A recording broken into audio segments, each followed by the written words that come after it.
If I propose serious and leisure in one sentence, what comes to mind? Should leisure be taken as a serious topic? Should leisure be taken seriously? You might know someone passionate about their leisure. How has their commitment impacted their life, their identities, and their community? I'm Saulo, and I'm curious about leisure and its transformative power. Journey with me through this documentary to explore how people have discovered meaning and joy through their leisure. Welcome to my serious life. One of the things that I love the most here in Calgary is that the sun is very bright, making the days perfect for one of my passions, running. The seasons change and so does my involvement with running. When I was young, running changed my life. I started in the Sojipa Club. Here I connected to a community of other runners and learned how to run better and communicate properly in that world. I became a runner. Running led me to pursue a degree in physical education, and during that program I started questioning some of my realities and the possibilities I had ahead. Leisure was one of the topics of discussion. As a runner competing for a club, I couldn't see my activities as leisure in the many theories I was learning. Running was something serious. I put in lots of effort, I was committed, and I ran every day, no matter the weather in Brazil. I also questioned myself about the many children and young people dreaming about playing soccer and becoming millionaires, ultimately leading them to a better life, being able to buy the things they need and want, and moving up socially. The dream would come true to a very few, but not for most of us. Well, I couldn't find my answers then. Still, a professor at the university gave me a precious clue. If you want to understand that, I recommend you look at the works of Stebbins, a Canadian scholar who writes about serious leisure. I found that interesting, but I couldn't find any material about serious leisure in Portuguese. The idea of doing something about serious leisure came and went in my life, but it was when I started my master's that I saw the chance to pursue it. I started reading this book and applied the basic concepts of serious leisure to the activities of a running group in southern Brazil. For my PhD, I had a chance to explore it deeper, having Robert Stebbins, Bob, as my co-supervisor for the PhD dissertation. Today I'm an assistant professor at Ambrose University. I teach in the School of Education and investigate leisure using the Serious Leisure Perspective, or SLP. Here in Calgary, I had a chance to visit Bob Stebbins at his residence to talk about his story. We had a great conversation. Bob told me about his journey starting in the 1970s, crafting the concepts that today form the Serious Leisure Perspective. Although Bob has some limits regarding mobility and his health, he continues to be academically active. When I talked with him for this interview, he was working on his book number 67. Robert A. Stebbins, born in 1938, he started in the 70s an investigation on leisure. When he was interviewing people for his research, some said things to the effect of, "If you are here to investigate leisure, you are in the wrong place. What I do is serious." As I read more about this, I want to hear Bob's perspective. Okay, we begin. Yes, the SLP began in late 1973, early 1974. The date's difficult for me to pin down, remember. And the request came, well, it didn't come from music, but it came from my department head. And I had just arrived at the University of Texas at Arlington. And said we're having a meeting, conference of the Southwestern Sociological Association. Well, to me that was small potatoes. But he asked me to prepare something in the sociology of art. It'll be like if I get 4 papers for this session to even justify it. So I asked around and got some people to participate. And then I said, well, I better write something too. So I wrote up something on amateur musicians, which I did. And I did it by surveying their testimonials in print, usually journal articles, but sometimes small books. So it's a literature analysis of what they thought and felt. And that was the first art in that group of 8, later to be matched with theater. And then I went on from there, having been influenced by Glaser and Strauss's The Discovery of Grounded Theory. It's published in 1967, to build a grounded theory of amateurs. So that meant doing now not library research, as it were, literary research, but field work. So while still in Texas, I studied amateur theater, amateur baseball, and astronomy. Archaeology. So those 3, when I got to Calgary, I had to continue. So I added to archaeology, astronomy, and pro-astronomy as well. The art side was already tended to. We needed 2 entertainment fields. So I did field work on stand-up comedy and entertainment magicians. And I needed the sport, so I did Canadian football. And so that should add up to 8. And that was published in the 1992 McGill Queen's publication, Amateurs, Professionals, and Serious Leisure. So, and then we went from there. We needed more stuff on hobbies. So later I did field work on mountain climbers and snowboarders, and what was the third? Whitewater kayakers, mountain rivers. So I added the hobbies there. I wrote a paper on mentoring as a hobby. I just continued to elaborate on that. Because as a grounded theory, you've got to have a lot of theory, a lot of studies to move it along, and that's not common. Most people go to the field, do a study, and call it a day. As I put it in my own writing, sit back and write their memoirs on this subject. So my object was to develop theory, and I am, in reflection, a theorist. My métier is developing concepts. So that's how it began. Yes, during my interviews of leisure participants, they would, and I didn't really ask for this, but they quickly separated themselves from casual leisure participants. The archaeologists would say, we're not pot hunters. That is to say, we don't go out and just collect arrowheads for souvenirs. We collect them for science. And then they would explain how they were related to the science of archaeology. And the baseball players were basically in an industrial league in the Dallas-Fort Worth area. They thought that some of them were being scouted by the professional leagues. So I was on a clipboard. They came down and asked me, "What were you working for?"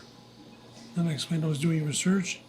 they were thoroughly puzzled about this, but they weren't just a church league group. They were more serious about it than that. In this country, in Canada, the football players,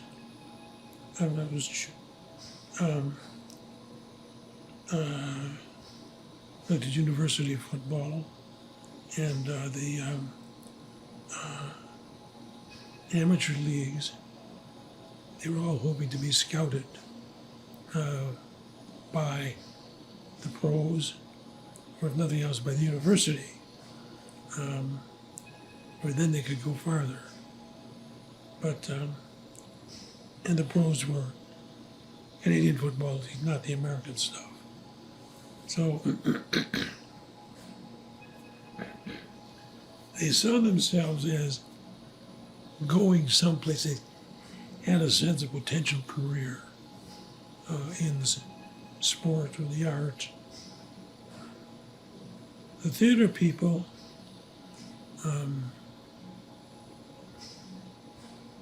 seemed to be happy to stay in amateur theater, but they were members of a good company in Fort Worth, Texas. So they didn't talk much about going beyond.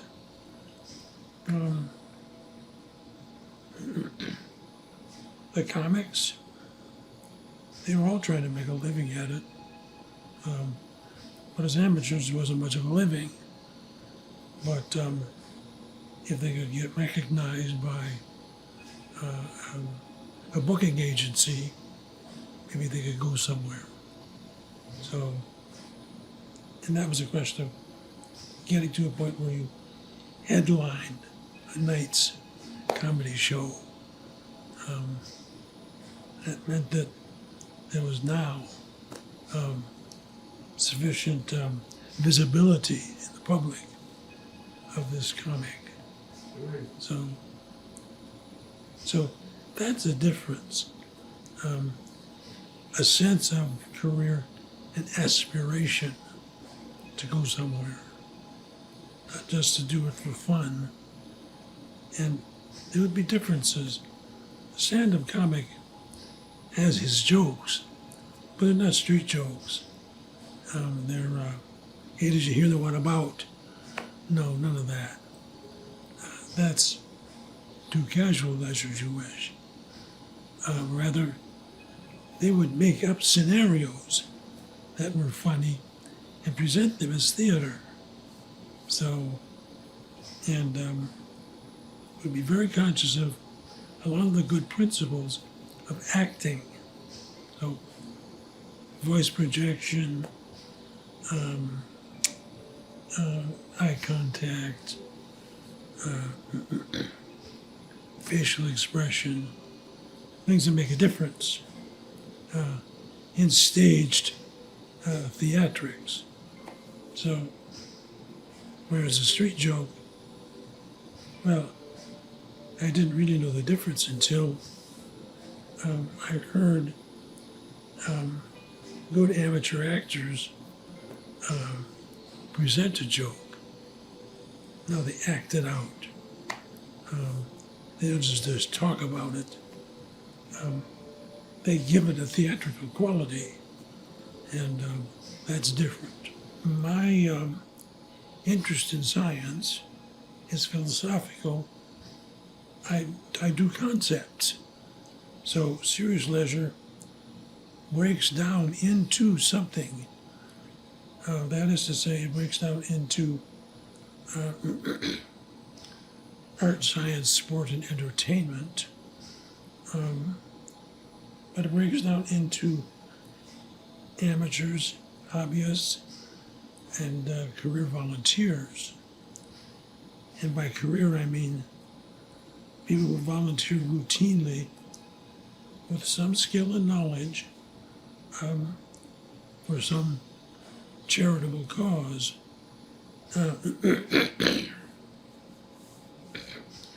They're not volunteering casually to take tickets at the store for the high school play.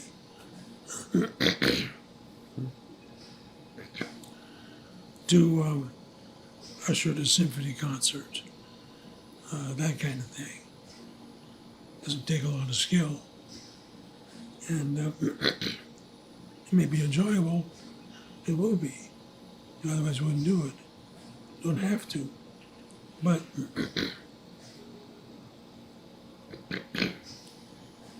I knew that from experience in life that we were going to have, how do we put it, amateurs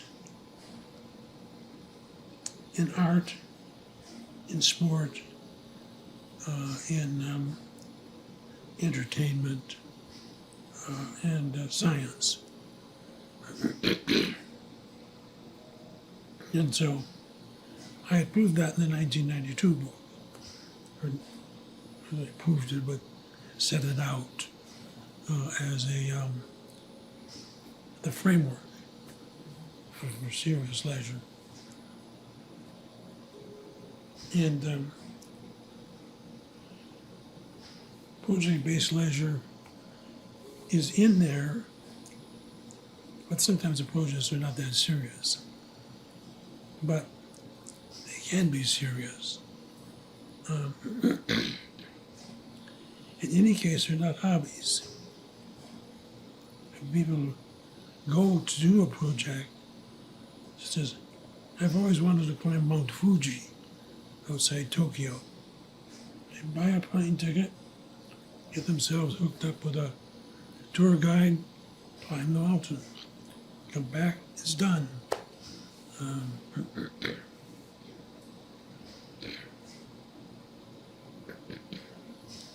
had a friend, another academic, who routinely climbed mountains. He'd come to Calgary, we'd go up onto something. A bunch of us, including him, climbed Mount Boujou outside Banff.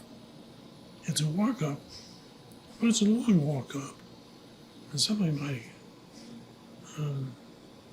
it's the highest mountain in the area. Travel 1,300 meters to get up there. So, but this guy wanted to go farther. So he went down to Argentina and with a group climbed Mount Aconcagua, the second highest peak in the world. He's never talked about going to Everest, but I think Aconcagua will have to do, he's getting pretty old, so, but it was I think there were 4 or 5 days getting to the top. And so that was, they stayed overnight, looked down on Chile to the west, came back down to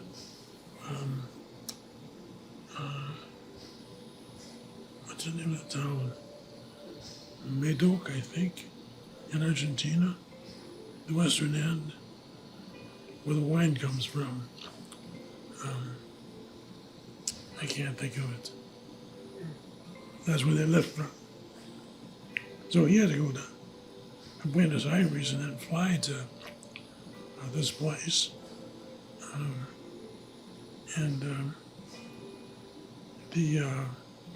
That in itself was a job.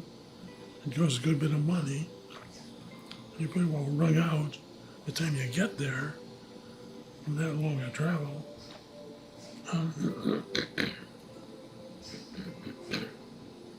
So that answers that question, I think. The Serious Leisure Perspective, SLP, is a framework elaborated by Robert Stebbins from the many years of exploring people in their activities. It includes 3 types of leisure: serious leisure, casual leisure, and project-based leisure. Here, we will focus on serious leisure, but I want to introduce you to each type of leisure. Casual leisure is defined as immediately, intrinsically rewarding, and it is relatively short-lived, pleasurable activity requiring little or no special training to enjoy. It is fundamentally hedonic. It is engaged in the significant level of pure enjoyment or pleasure found there. Project-based leisure is a short-term, moderately complicated, either one-shot or occasional, though infrequent, creative undertaking carried out in the free time. Organizing parties or restoring an old car can be great examples of this type of leisure. And finally, serious leisure defined by Bob as the systematic pursuit of an amateur, hobbyist, or volunteer core activity that is highly substantial, interesting, and fulfilling, and where in the typical case, participants find a career in acquiring and expressing a combination of its special skills, knowledge, and experience. Simply put, serious leisure is about diving deeply into activity you love, whether it is a hobby, volunteering, or pursuit, something like an amateur sport or art. It's more than just a pastime. It's something meaningful and rewarding that lets you grow, learn, and develop special skills and experience over time. As it will become apparent through our journey, it involves passion. People do their activities because they want to do them and are willing to engage their available resources to perform them. You can think of many people passionately involved in a serious leisure activity, right? A friend who loves collecting fossils or mail stamps, a neighbor who passionately plays their saxophone every afternoon while you try to nap, these type of things. Within the SLP, the three types of leisure, casual, serious, and project-based, help us put serious and leisure together. But there are other features that help us to understand and identify serious leisure pursuits. Understanding serious leisure begins with recognizing what sets it apart. Well, I think concepts are always useful in everyday life. The big challenge is getting people to attend to them and understand them. And of course, after that, apply them to their own existence. What the serious leisure perspective, SLP, has going for it is that its concepts are pretty clear. They're not abstract. They're still concepts and they're abstract, but they're not abstrusely abstract like many sociological concepts can be. Take the concept of society. What the devil is that? And so you begin to define it, but the listener, the lay listener, quickly gets lost in the abstractness of the whole thing. So, for a serious leisure,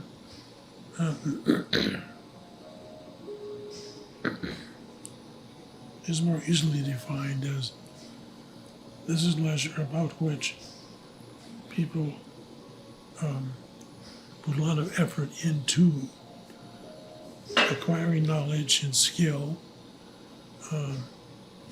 in an activity. And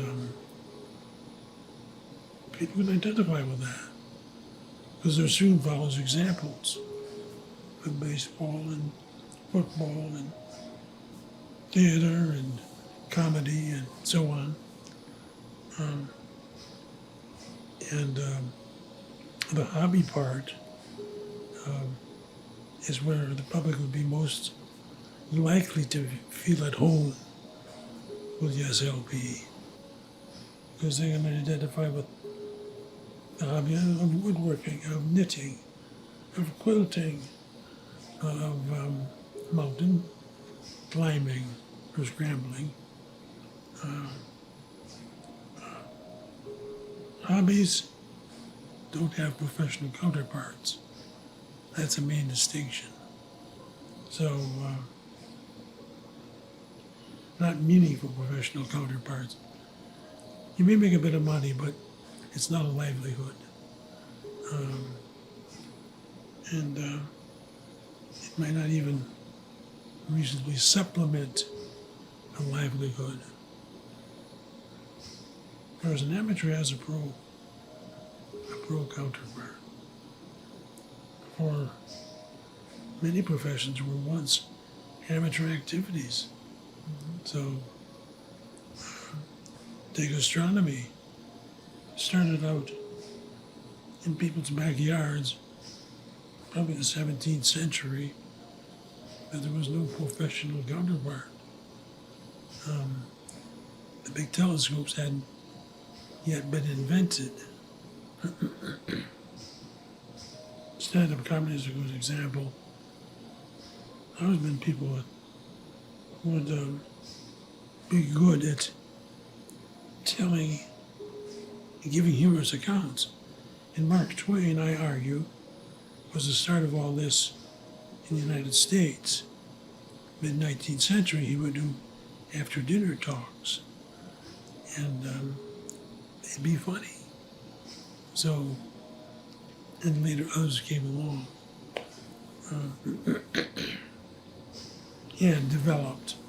In this book, Bob Stebbins talks about 6 distinguishing qualities of serious leisure: substantial effort, career, the need to persevere, durable benefits, unique ethos and special world, and identification. The first is the substantial effort a person in serious leisure must make. They will have to learn new skills, routines, and ways of doing things. Some of them will be very specific about the activities they are involved in. The second quality of serious leisure comes from a person's continuous engagement in the activity. It is a leisure career, the trajectory of a person in the activity, including the first contact with the activity and the possible abandonment or interruption. The third quality is the need to persevere. As the person develops in the activity, they will face challenges. Not every moment will be pleasurable. The quality represents the ups and downs of an activity, like an amateur musician facing a problematic passage in a music chart or having to correct his technique. The person needs to persevere, or the activity will end. The fourth quality is the presence of benefits that include social benefits, such as your sense of belonging and being part of a team, a group, or community. You are part of a great running group, an important community orchestra, for example. There are also emotional benefits, such as increasing your self-esteem and confidence in a long list of benefits. These social and emotional benefits are called durable benefits in serious leisure. The fifth quality is one of the most intriguing to me, the unique ethos and special world. It refers to the whole world that develops around the activity. You can observe a specific language in certain sports, the jargon. You can see unfamiliar ways of behaving that may be considered proper. Besides, you can note special artifacts produced for the activity, such as special shoes for running determined distances. If you don't know the language, the artifacts, or the ways of knowing and behaving, you are an outsider. You are out of the special world that exists around serious leisure. Finally, the sixth quality is the identification among serious leisure enthusiasts. They recognize one another in their specific world, identify with others, and celebrate being part of the same culture. My journey started with curiosity about leisure and my experiences as a young runner. Still, as I began to explore and look around, I found that leisure is crucial in many other people's lives, particularly here in Calgary. Leisure can be a positive element that shapes how our communities develop and relate with themselves and their passions. But why people do what they do for leisure? What drives them in their pursuits? As I run and reflect on these things, I can see how serious and leisure together can make sense. Thus, it seems promising to hear the thoughts of people in Calgary, in their activities and places, to learn about their experiences in their serious leisure. This is my serious life.